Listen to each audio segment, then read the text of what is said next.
হতে পারে। একজন প্রশ্ন করেছিল, আপনি কি মনে করেন, একজন হিন্দু আমাকে এই প্রশ্নটা করেছিল। ডক্টর জাকির নায়েক তিনি যদি বাংলাদেশে পা রাখেন, তাকে গ্রেপ্তার করবে বাংলাদেশ সরকার। গ্রেপ্তার করে কি করবে? তাকে ভারতের হাতে তুলে দিবে।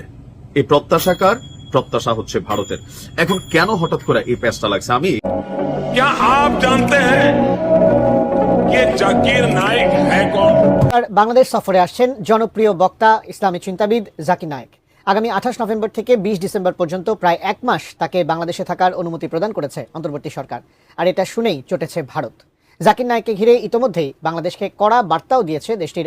প্রিয় দর্শক শ্রোতা, দীর্ঘ জার্নি করার পর অবশেষে ডক্টর জাকির নায়েক বাংলাদেশে আসতে যাচ্ছেন, তা নিয়ে এবার চাঞ্চল্যকর তথ্য বেরিয়ে আসলো। এদিকে ভারত সতর্কতামূলক কি বার্তা দিল?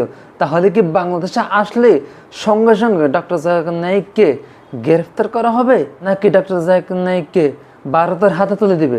তা নিয়ে এবার বেরিয়ে আসলে থলের বিড়াল। আজকের এই ভিডিওটি খুবই গুরুত্বপূর্ণ, ইম্পর্টেন্ট হতে যাচ্ছে। অবশ্যই ভিডিওটি না টেনে সম্পূর্ণ ভিডিওটি দেখার অনুরোধ রইল। তাই যারা আমাদের চ্যানেলে এখনও নতুন আছেন, অবশ্যই চ্যানেলটি সাবস্ক্রাইব করে দেবেন, লাইক কমেন্ট শেয়ার করার সাথে দেখবেন। তো চলুন আমরা স্ক্রিনে চলে যাই।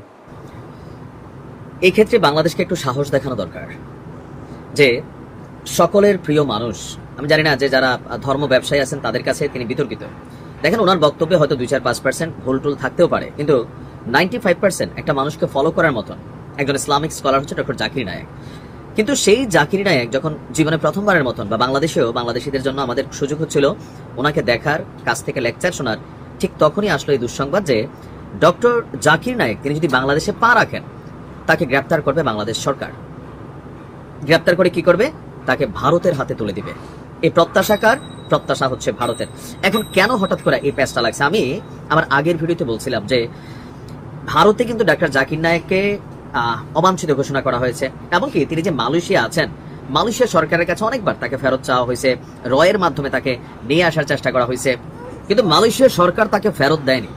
ভারত কিন্তু চুপচাপ নাই। এখন ভারত এবং বাংলাদেশের মধ্যে একটা চুক্তি আছে, সেটা হচ্ছে বন্দি বিনিময় একটা চুক্তি। যেই চুক্তির আওতায় শেখ হাসিনাকে বাংলাদেশ সরকার ভারতের কাছে ফেরত চেয়েছিল, তবে বাংলাদেশ সরকার পাগল হইয়া ফেরত চায় নাই, জনতাকে শান্ত করার জন্য, একটু আইওয়াশ টাইওয়াশ করার জন্য ফেরত চাইছে, এটা আমরা বুঝি। কিন্তু জাকির নায়েক বাংলাদেশে আসবে এই খবর শুই নাই ভারতের পররাষ্ট্র মন্ত্রণালয় তারা বাংলাদেশের কাছে একটা বার্তা পাঠিয়েছে। বার্তাটা কি? যে একটি অনুষ্ঠানে যোগ দিতে ঢাকায় যদি জাকির নায়েক আসেন, তাহলে ঢাকাতে পা রাখলে মানে এয়ারপোর্টে যেন তাকে গ্রেপ্তার করে ভারতের হাতে তুলে দেওয়া হয়। ভারতের পররাষ্ট্র মন্ত্রণালয়ের মুখপাত্র রণধীর জয়সওয়াল বলছেন, জাকির নায়েক একজন পলাতক আসামি, তিনি ভারতে ওয়ান্টেড। তাই আমরা আশা করি তিনি যেখানেই যান না কেন সংশ্লিষ্ট দেশ তার বিরুদ্ধে যথাযথ ব্যবস্থা নেবে এবং আমাদের নিরাপত্তা উদ্বেগের বিষয়গুলো বিবেচনায় রাখবে। আগামী 28 এবং 29 নভেম্বর বাংলাদেশে আসার কথা ছিল শ্রদ্ধেয় সকলের idol one kind of doctor Zakir নায়েকের। এখন এই প্রেক্ষিতে তিনি বাংলাদেশে আসলে গ্রেপ্তার হওয়ার সম্ভাবনা আছে, তবে আমার মনে হয় না এই সরকার ডক্টর জাকির নায়েককে গ্রেপ্তার করার সাহস দেখাবে। কারণ বাংলাদেশে ভাই শোনেন, দল মত রাজনীতি ফাজনীতি এগুলোর বাহিরে গিয়া ডক্টর জাকির নায়েকের ফ্যান ফলোয়ার দেশে আছে। এখন ওনার কোনো মতাদর্শ যদি সাংঘর্ষিক, আমরা সেটাকে ছুড়ে ফেলে দেই। তিনি নিজেও বলেন যে আমার কোনো বক্তব্য যদি আপনাদের কাছে খারাপ লাগে তাহলে সেটাকে ছুড়ে ফেলে দিবেন, আর যেটা ভালো লাগে সেটা গ্রহণ করবেন। মানে জাকির নায়েকের ভয়েসটা তো এটাই বেরি, তাই না? মানুষের কাছে ভালো লাগে, আপনার যেটা ভালো লাগে আপনি শুনবেন। কিন্তু বাংলাদেশে আসলে বাংলাদেশ সরকার তাকে গ্রেপ্তার করতে ভারতের সাথে যে চুক্তি আছে সেই চুক্তি অনুযায়ী বাধ্য। এখন অনেকে প্রশ্ন করেন, তাহলে শেখ হাসিনা যে ভারতে আছেন, বাংলাদেশের কাছে তো তিনি এই মুহূর্তে ওয়ান্টেড, ওনাকে কি ফেরত দিচ্ছে? এটা তো দিচ্ছে না। তো সেই ক্ষেত্রে বাংলাদেশ কেন জাকির নায়েককে গ্রেপ্তার করবে? তাকে কেন ভারত সরকারের হাতে তুলে দিতে হবে? তবে সবাই কি জাকির নায়েকের ফ্যান ফলোয়ার? আমাদের রাজনৈতিক দলগুলা, ধর্মভিত্তিক ইসলামিক দলগুলা না, কিন্তু জাকির নায়েকের বড় একটা বিরোধী দল আছে আমাদের হুজুরদের মধ্যে। একদল দেখবেন রাস্তায় নেমে যাব, গ্রেপ্তার করো গ্রেপ্তার করো, লাশ চাই, শহীদ হয়ে যাব। আরেক দল আমরা বলবো যে না, গ্রেপ্তার না। তো সার্বিক যে পরিস্থিতি তৈরি হচ্ছে, আমার মনে হয় ডক্টর জাকির নায়েক বাংলাদেশে আসবেনই না। আর যদি আসেন ওরকম প্রোটেকশন নিয়ে আসবেন। আর সরকারের উচিত হবে না যে ডক্টর জাকির নায়েককে গ্রেপ্তার করে ভারত সরকারের হাতে তুলে দেওয়া, এটা আমিও সাপোর্ট করি না। এখন ভারত কি চাইলো সবসময় আমরা এটা মাইনা চলার টাইম নাই, জাকির নায়েককে বাংলাদেশে আসতে দেওয়া উচিত। এবার বাংলাদেশ সফরে আসছেন জনপ্রিয় বক্তা ইসলামী চিন্তাবিদ জাকির নায়েক। আগামী 28 নভেম্বর থেকে 20 ডিসেম্বর পর্যন্ত প্রায় 1 মাস তাকে বাংলাদেশে থাকার অনুমতি প্রদান করেছে অন্তর্বর্তী সরকার। আর এটা শুনেই চটেছে ভারত। জাকির নায়েককে ঘিরে ইতোমধ্যেই বাংলাদেশকে কড়া বার্তাও দিয়েছে দেশটির পররাষ্ট্র মন্ত্রণালয়। এক্ষেত্রে ঠিক কী পদক্ষেপ নিচ্ছে বাংলাদেশ সরকার, এই নিয়ে বিস্তারিত জানাচ্ছেন লিমা সায়ন্তী। জাকির নায়েক একজন ভারতীয় ইসলামী চিন্তাবিদ, ধর্মপ্রচারক, বক্তা ও লেখক, যিনি ইসলাম ও তুলনামূলক ধর্মতত্ত্ব বিষয়ে তার আলোচনার জন্য বিশ্বব্যাপী পরিচিত। তিনি ইসলামিক রিসার্চ ফাউন্ডেশন এবং পিস টিভি নেটওয়ার্কের প্রতিষ্ঠাতা ও সভাপতি। তাছাড়াও পেশাগত জীবনে তিনি একজন মেডিকেল ডাক্তার। তার বেশ কিছু বক্তব্য বিতর্কিত হওয়ায় ভারতসহ বেশ কয়েকটি দেশ তাকে নিষিদ্ধ ঘোষণা করে। এরপর 2016 সালে তিনি ভারত ছাড়েন। বর্তমানে মালয়েশিয়ার স্থায়ী নাগরিকত্ব নিয়ে বসবাস করছেন জাকির নায়েক। ভারতে তার বিরুদ্ধে সন্ত্রাসবাদে অর্থায়ন, বিদ্বেষমূলক বক্তব্য এবং মানি লন্ডারিংয়ের অভিযোগ রয়েছে। তাছাড়াও তিনি ভারতীয় কর্তৃপক্ষের কাছে একজন পলাতক আসামি হিসেবে বিবেচিত, যার কারণে ভারত সরকার তাকে ফেরত পাঠানো নিয়ে মালয়েশিয়ার কাছে বেশ কয়েকবার অনুরোধও জানিয়েছে। এরই মধ্যে জানা গেছে, বাংলাদেশের অন্তর্বর্তী সরকার জাকির নায়েককে আগামী 28 নভেম্বর থেকে 20 ডিসেম্বর পর্যন্ত প্রায় 1 মাস ব্যাপী বাংলাদেশে থাকার অনুমতি প্রদান করেছে। তাছাড়াও বিভিন্ন স্থানে বক্তৃতা দেওয়ার অনুমতি দিয়েছে। এদিকে এই সফরের খবর প্রকাশ্যে আসার পরপরই ভারত এর দ্রুত প্রতিক্রিয়া জানায়। ভারত এই পদক্ষেপকে বাংলাদেশ সরকারের পক্ষ থেকে একটি ভারত বিরোধী অবস্থান হিসেবে দেখছে। বাছাইকৃত লাল সরিষার দানা থেকে অত্যাধুনিক কোল্ড প্রেস মেশিনে তৈরি হয় প্রাণ সরিষার তেল, আসল ঝাঁঝে আসল স্বাদে। আর তাই ইসলামিক বক্তা জাকির নায়েকের আসন্ন এই বাংলাদেশ সফর নিয়ে কড়া বার্তা দিয়েছে দেশটি। ভারতের পক্ষ থেকে বলা হয়েছে, জাকির নায়েক একজন পলাতক আসামি এবং তিনি ভারতে ওয়ান্টেড। তাই তিনি বাংলাদেশে পৌঁছালে তাকে যেন ভারতের হাতে তুলে দেওয়া হয়। বাংলাদেশ সরকারের কাছে ভারত এমনটাই আশা করে।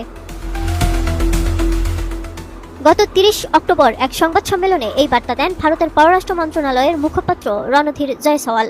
তিনি বলেন, জাকির নায়েক একজন পলাতক আসামি, তিনি ভারতে ওয়ান্টেড। তাই তারা আশা করেন নায়েক যেখানেই যান না কেন সেসব দেশ তার বিরুদ্ধে যথাযথ ব্যবস্থা নেবে। বাংলাদেশের সাবেক প্রধানমন্ত্রী শেখ হাসিনা সরকার 2016 সালে হলি আর্টিজান হামলার পর জাকির নায়েকের পিস টিভি চ্যানেল নিষিদ্ধ করেছিল। কারণ হিসেবে তখনকার সংবাদ মাধ্যমের প্রতিবেদনগুলো বলছে, হলি আর্টিজান হামলার তদন্তে দেখা গিয়েছিল যে এই হামলাকারীদের কেউ কেউ জাকির নায়েকের বক্তব্য দ্বারা প্রভাবিত হয়েছিল। তবে হাসিনার পতনের পর আরও অনেক নিয়মের মতো সেই নিষেধাজ্ঞাও শিথিল হয়ে গেছে। এমন প্রেক্ষাপটে এবার ঢাকায় আসছেন ডাক্তার জাকির। এদিকে তিনি ঢাকায় এলেই যেন তাকে ভারতের কাছে হস্তান্তর করা হয়, এমনটাই আশা করছে ভারতের পররাষ্ট্র মন্ত্রণালয়। প্রিয় দর্শক শ্রোতা, ভিডিওটি শেষ পর্যন্ত দেখছেন। এখন আপনারাই অবশ্যই আপনাদের মতামত জানাবেন। ডক্টর জাকির নায়েক বাংলাদেশে আসলে কি কোনো সমস্যা হবে, নাকি বাংলাদেশের জন্য উপকার হবে? ডক্টর জাকির নায়েকের জন্য 1 মাস বরাদ্দ করছে ডক্টর ইউনূস। বিভিন্ন জায়গায় প্রোগ্রাম করতে পারবে, বক্তব্য রাখতে পারবে। অবশ্যই আপনারাও সেই অনুষ্ঠানে উপস্থিত থাকবেন ইনশাল্লাহ। আমিও থাকার চেষ্টা করব, আপনারা আমার জন্য দোয়া করবেন। তো ভারত সতর্কতামূলক কেন এই বার্তা দিবে? উনি ইসলাম নিয়ে কাজ করে, সেজন্যে তাদের সহ্য হয় না। ডক্টর জাকির নায়েক বড় একজন স্কলার, তাই তোমাদের সহ্য হয় না। তোমাদের ভারতের ডক্টর জাকির নায়েক ছিল, তোমাদের একটা গর্ব করা দরকার না? তোমাদের কারণে উনি এখন মালয়েশিয়াতে থাকে। এই দায়িত্ব তোমরা অবশ্যই দিবে, তাই না? অবশ্যই দিতে হবে এর জবাব। তো অপেক্ষায় থাকো, একটু সময়ের দরকার, সময় যাক, কবুল করো, ধৈর্য ধারণ করো, অবশ্যই পাবা তোমার এর ফল। প্রিয় দর্শক শ্রোতা, ভিডিওটি এই পর্যন্ত ছিল। আপনাদের যদি ডক্টর জাকির নায়েককে নিয়ে কোনো মতামত থাকে, অবশ্যই আপনারা আপনাদের মতামত জানাতে পারেন।